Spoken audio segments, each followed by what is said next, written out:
What's up, everyone? Nick from Comic Culture here. Time for Nick at Night, my weekly comic book review show. Let's get into the books I read this week. Starting over with Philip Kennedy Johnson on a new one, Hell Hunters issue number 1. Cool premise on this one. If you like Ghost Rider stuff, if you like Sergeant Fury and the Howling Commandos, if you just like war comics or possession, demonic comics, it's all that wrapped into one issue. And it was pretty interesting, I thought. We open up in Russia with like some of the Allies hunting down some of the Germans and whatnot. They're chasing them down like this snowy field landscape. It's pretty cool. And of course, the Germans, they come across some weird totem, right? Some kind of a possessed demonic essence, and it strikes a deal with some of them. There's leads to some possessions, things like that. And of course, we get a new Ghost Rider out of this on its own revenge mission. Again, we have Sergeant Fury and the Howling Commandos all teaming up against this new like possessed Nazi front. It's really cool, I thought. The artwork was really interesting as well. I love the characterizations. I love just the landscapes in general. I think overall it gave us a pretty cool issue number 1. I don't know if I'm going to keep reading it, but it's definitely something to check out if you haven't yet. Hell Hunters issue number 1. Make sure to check it out. Let me know what you thought. All right, next up from Marvel is Time Slide issue number 1. We're featuring Bishop and Phable on here, so you know we're going to have some timey-wimey stuff. Written by Steve Fox, we have Fiorelli on the art. So again, it's featuring Bishop and Phable. They're doing some timey-wimey stuff in here. If you're into the Children of the Vault stuff and you're up to date on like how that happened, who was involved, I think you're really going to dig this book. And this is like an alternate future of what could happen related to that. Now, they don't really dive into that so much, but there is a champion. There is some kind of a central villain that comes out of that. And of course, it's Wrecking Shop now, taking out pivotal moments in the X-Men's legacy. And so that's what this is about, chasing that guy down, keeping him from absorbing those moments, absorbing the power of those mutants during those pivotal moments so he can like control all of time. That's what's going on here, bouncing in and out of different timelines and doing our best to undo the havoc that this guy is causing. I will say that the trade dress of this has the future of the Marvel Universe revealed. It doesn't do that, in my opinion. It just shows a villain that pops up and they take care of him at the end. So it's almost like a one-shot, a one-and-done thing. But the story is going to evolve over time. Maybe I'm interested in seeing how that plays out. Not entirely sure, but Bishop and Phable are on here and their ancillary characters are always interesting. So maybe we'll keep reading it. Maybe we won't. Let me know if you read it, though, down below. All right, that's it for Marvel. Let's jump over to DC with Absolute Wonder Woman issue number 3. Kelly Thompson on this one. Of course, we have Hayden Sherman and Jordi Belair as well. This is an Absolute book, again, I've said it before, that understands the assignment, I think, of what the Absolute Universe should be. Same character, lots of cool creative twists on the origin of the character, and you can see how that has resonated and affected our character right now in the present day. I think they're nailing it with this one compared to the other two, although we're a few issues in, maybe that will change over time. The other thing this book does really well is it balances a couple different threads at a time. Some books take on too many threads at once and you lose the narrative over time, you get confused. This one has 2 main threads right now. The history in Hell with Steve Trevor and like how they met and where they're going to go and how he escapes. They touch on that inside of here. And also the present day mega kaiju that has just shown up on shore. She's actually explaining to the generals in the army and different people, like there's a few different ways that this monster handles business, right? And we outline all of that inside of here. And Diana's kind of showing them the ropes, you know what I mean? So it sounds like an impossible mission. Diana does not know if she's going to get out of this. She almost talks like she will die, almost nonchalantly, like she has a way out of that, like a resurrection type of a protocol in place.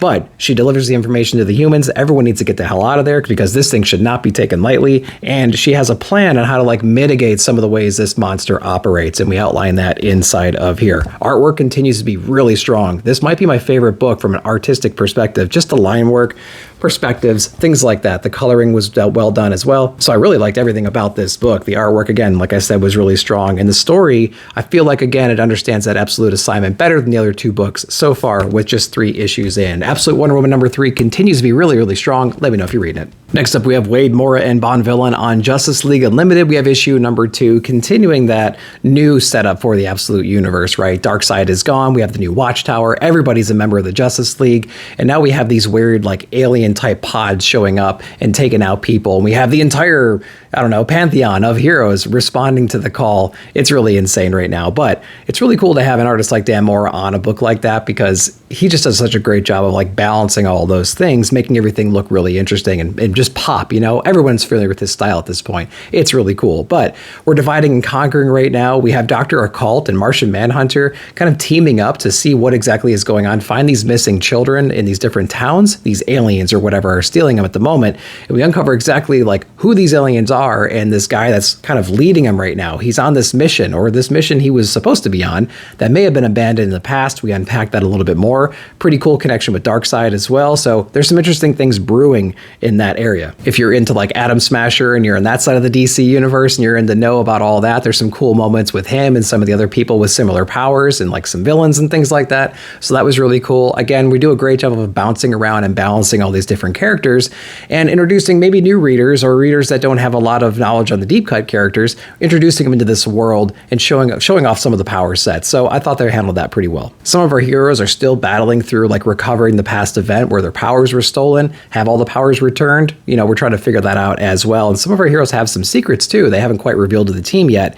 We go through a little bit of that inside this issue as well. So I will say it doesn't really give us a whole lot of context as to like how this absolute universe is relevant or playing in, and maybe it touches base a couple little hints here and there to the New Gods as well. So I want to see this world kind of combine a little bit more. We're only 2 issues in, so I'm not expecting them to give up everything really quickly. But with only 2 issues in, we're still trying to set the foundation for this Justice League Unlimited team and the Watchtower and everything. So we're going to give them a few issues to kind of like get their bearings, see what's going on, see how it connects the New Gods and the Absolute Universe. We're going to get there eventually. I'm excited for it. Let me know if you read it. Next up in the DC Universe, we have Batman Detective Comics 1092. Of course, we have Tom Taylor on this one and Michael Yanin. I hope I'm pronouncing that right. But Detective Comics has been an interesting run ever since Rom left. Of course, we're dealing with a Bruce Wayne, a Batman, who is aging, right? He's kind of slower than he used to be. He's not hitting as hard. His injuries are lasting longer. They're taking longer to recover, right? And so he's contemplating that. Not a too unfamiliar concept for Batman in general. In fact, it's something that we constantly think about, knowing that Batman is like, what, over 60 years old as far as the titles go?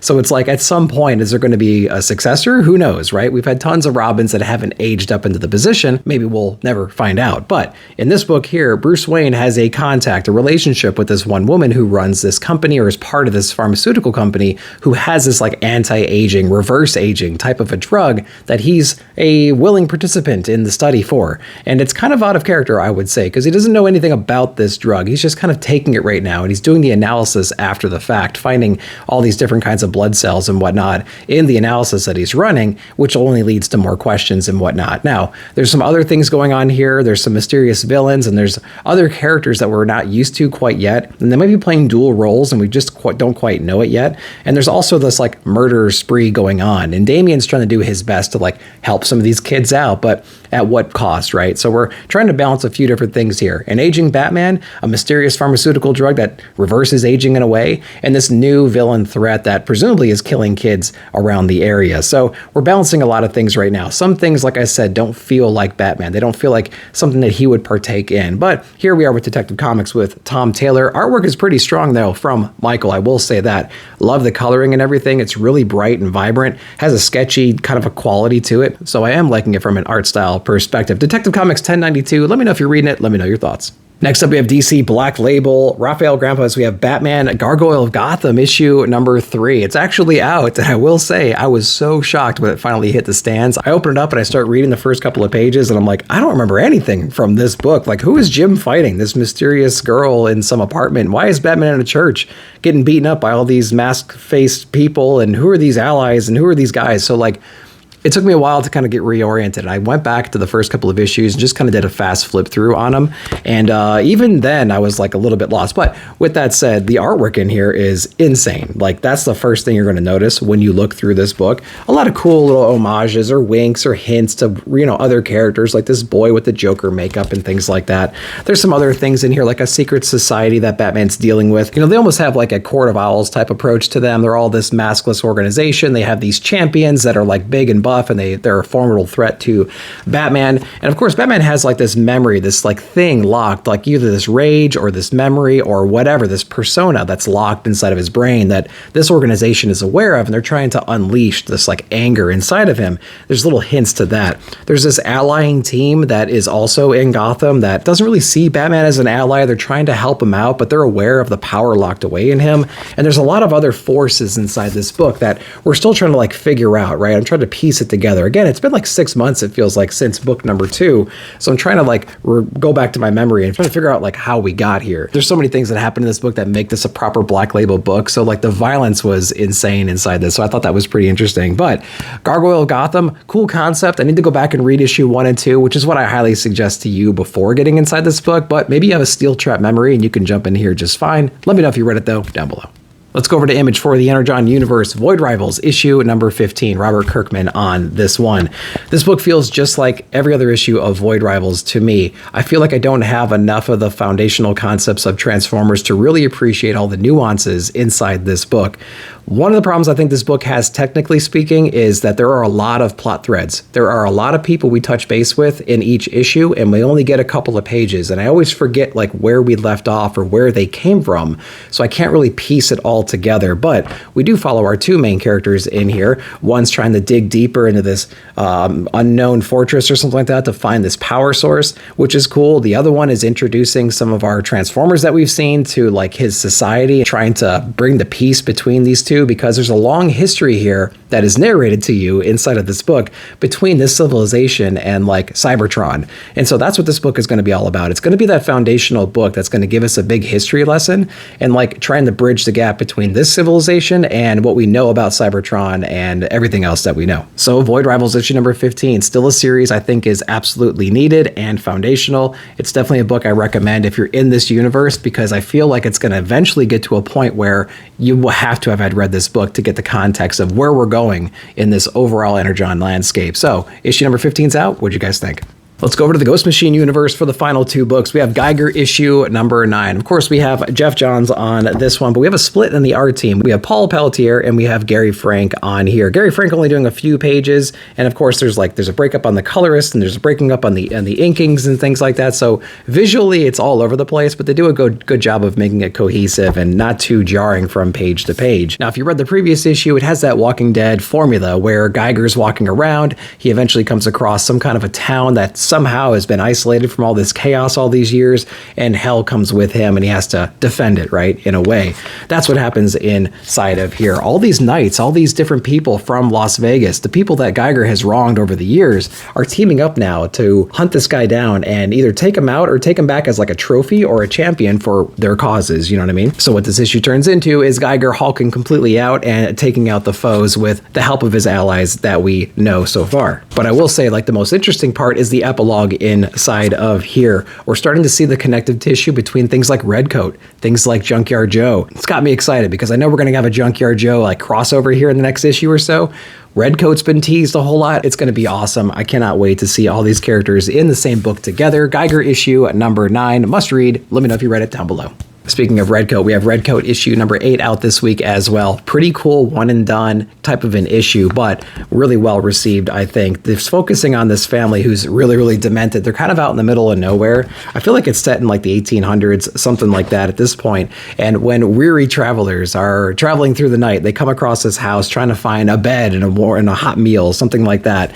These people take them in, but they actually take these people out and like steal all their possessions. And they've been doing this forever. They have this dungeon underneath their floorboards, and they have their fields that are full of graveyards and things like that. And so they're just used to this, completely demented people. But what happens when Simon Pure comes in there, right? If they take him out, he's going to be resurrected. So it's a really cool issue to see like that play out with him and him waking up and realizing the situation that he's in and having to deal with that, having to deal with this really weird, twisted family who's been like mass murdering people forever. So it was really cool to see that happen. We get introduced to another character that's been listed on the timeline of the unnamed universe as well. So it's going to be kind of cool to see like how that character plays in. How does he play with Geiger? How does he play with Junkyard Joe? All these different books are going to be coming together, like I said before, and I'm really excited for all of that. So Redcoat issue number 8 is out. It was really cool. Little one-shot book. Let me know if you read it. All right, guys, that's all I read this week. I hope you enjoyed that. Let me know down below in the comments what you read and what your favorite books of the week were. While you're down there, like, subscribe, share, hit that bell notification to be alerted whenever I put out new videos. Thank you so much for watching. We'll see you in 2025.